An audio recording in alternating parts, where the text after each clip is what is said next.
अस्सलाम वालेकुम। A very good news from Bangladesh prime minister. वो ये है कि बांग्लादेश के प्राइम मिनिस्टर ने एक इंटरव्यू, एक बयान दिया है जो कि बहुत ही दबंग और ज़बरदस्त है। अच्छा जी, उन्होंने कहा कि अगर भारत जो है वो रशिया से ऑयल ख़रीदता है तो किसी को कोई तकलीफ़ नहीं है, अगर बांग्लादेश ऐसा करता है तो भाई अमेरिका को क्या तकलीफ़ हो जाती है, अमेरिका को क्या तकलीफ़ है। और यही बात इमरान खान साहब किया करते थे कि हम रशिया से सस्ता तेल ख़रीद कर अपनी अवाम को देंगे तो इसमें किसी को तकलीफ़ नहीं होनी चाहिए। क्योंकि आप देखें, भारत जो है वो अमेरिका का अलायंस है, अमेरिका के साथ चल रहा है और वो रशिया से तेल भी ख़रीद रहा है। तो ये अगर भारत खरीद सकता है तो फिर बांग्लादेश और पाकिस्तान ये क्यों नहीं खरीद सकते। और इसके ऊपर at last finally Bangladeshi prime minister responded. और क्यों, कैसे, ये वीडियो देखिए। वीडियो देखते हैं, उसके बाद आपको भी पता चल जाएगा और हम भी देखेंगे। ये लीजिए। আসসালামু আলাইকুম। বাংলা একটা প্রবাদ আছে, মুখ চিনে মুগের ডাল। আমেরিকার নিষেধাজ্ঞার অবস্থাও ঠিক এই প্রবাদের মতোই। মুখ চিনে মুগের ডাল দেওয়ার মতোই আমেরিকাও নিষেধাজ্ঞা জারি করছে। টাইটেল এবং থাম্বনেল দেখে হয়তো অনেকেই বুঝে গিয়েছেন আজকের ভিডিওটি কি নিয়ে হতে যাচ্ছে। হ্যাঁ, অবশেষে এবার রাশিয়া থেকে জ্বালানি তেল ক্রয় করার সিদ্ধান্ত নিয়েছে মাননীয় প্রধানমন্ত্রী শেখ হাসিনা।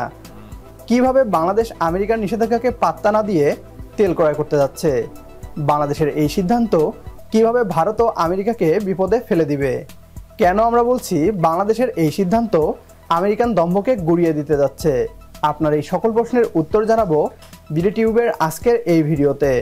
অনুরোধ করব ভিডিওটি শেষ পর্যন্ত দেখার জন্য। সেই সাথে প্রিয় জন্মভূমিকে নিয়ে আমাদের এই পথ চলায় বিডিটিউব চ্যানেলটিকে সাবস্ক্রাইব করে পাশে থাকুন আপনিও। আর ইতিমধ্যে সাবস্ক্রাইব করে থাকলে আপনাকে অসংখ্য ধন্যবাদ।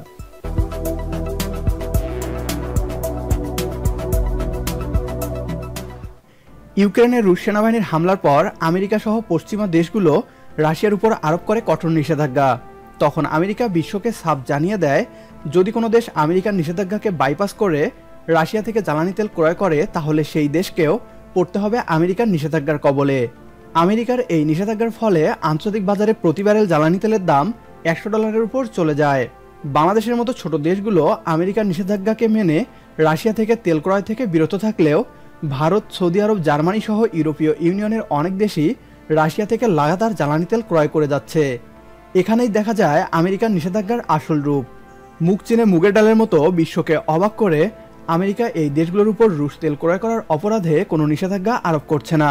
আমেরিকার মিত্রদেশ ভারত ইউক্রেন রাশিয়া যুদ্ধের পর রাশিয়ান জ্বালানি তেল ক্রয় করা কয়েক গুণ বৃদ্ধি করে দিয়েছে। অবাক করার মতো বিষয় হচ্ছে, ভারত এই রাশিয়ান তেল আবার আমেরিকায় রপ্তানিও করছে। এমন গুরুতর অভিযোগের প্রমাণ ও সত্যতা পাওয়ার পরেও আমেরিকা তার মুখ চিনে মুগের ডাল নীতিকে অব্যাহত রেখেছে। ভারতের উপর কোনো নিষেধাজ্ঞা আরোপ তো করেনি, উল্টো ভারতকে নিষেধাজ্ঞা থেকে বাঁচাতে আমেরিকা তাদের আইন সংশোধন করেছে। যেখানে বাংলাদেশের মতো বহু দেশ আমেরিকার নিষেধাজ্ঞার ভয়ে রুশ জ্বালানি তেল আমদানি থেকে বিরত রয়েছে, সেই জায়গায় আমেরিকা নিজে এবং তার মিত্র দেশগুলো লাগাতার জ্বালানি তেল ক্রয় করে যাচ্ছে রাশিয়া থেকে। স্বাভাবিকভাবেই প্রশ্ন আসে, তাহলে এই নিষেধাজ্ঞা কি শুধুই বাংলাদেশের মতো দেশগুলোর জন্য? তবে এবার মাননীয় প্রধানমন্ত্রী শেখ হাসিনা আমেরিকার এই জুজুর ভয় থেকে বেরিয়ে সরাসরি হুঁশিয়ারি দিয়েছে, রাশিয়া থেকে ভারত তেল কিনতে পারলে আমরা কেন পারবো না, আমরাও রাশিয়া থেকে তেল আনতে পারবো। তিনি আরও বলেন, প্রয়োজন হলে আমরা রুশ মুদ্রার রুবেলে জ্বালানি তেল আমদানি করব। আন্তর্জাতিক বাজারে জ্বালানি তেলের দাম বেড়ে যাওয়ার কারণে বাধ্য হয়ে সরকারকে দেশের তেলের দাম বৃদ্ধি করতে হয়েছে। এমন অবস্থায় সাধারণ মানুষের ক্রয় ক্ষমতার বাইরে চলে গিয়েছে অনেক কিছুই। এবার ডিসকাউন্ট মূল্যে রুশ জ্বালানি তেল আমদানি করে মুদ্রাস্ফীতি সামাল দিবে বাংলাদেশ। ভারতও একইভাবে সফল হয়েছে। ডিসকাউন্ট মূল্যে রুশ জ্বালানি তেলই ভারতকে বাঁচিয়ে দিয়েছে বলে অনেক ভারতীয় বিশেষজ্ঞ দাবি করেছেন। প্রিয় দর্শক, আমেরিকা ও তার মিত্র দেশগুলোর জন্য এক ধরনের নীতি এবং অন্য দেশগুলোর জন্য আরেক নীতি, এমনটি চলবে না। বাংলাদেশ সাফ জানিয়ে দিয়েছে আমেরিকার নিষেধাজ্ঞার ভয়ে বাংলাদেশ রাশিয়া থেকে তেল ক্রয়ে বিরত থাকবে না। ভারত ও আমেরিকার হিপোক্রেসি বিশ্বের সামনে ফাঁস করে দিয়েছে বাংলাদেশ। আপনি কি চান আমেরিকার নিষেধাজ্ঞাকে পাত্তা না দিয়ে রাশিয়া থেকে তেল ক্রয় করুক বাংলাদেশ? তাহলে কমেন্ট বক্সে ইয়েস লিখে জানিয়ে দিন আমাদের। সেই সাথে ভিডিও শেয়ার করে দেখার সুযোগ। चलें जी, वीडियो करते हैं शेयर। और ये था आज का वीडियो। अच्छा, सबसे पहले हम ये कहेंगे thank you Bangladeshi prime minister Sheikh Hasina Wazed, उनकी जो स्टेटमेंट है। और उसके बाद आप ये देखें कि यार ये कैसी बातें हैं कि एक देश जो है वो ख़रीद रहा है और दूसरों के लिए पाबंदी है, तो जो लाज हैं, जो कानून हैं, वो सबके लिए एक होना चाहिए, या तो या फिर ये होना ही नहीं चाहिए।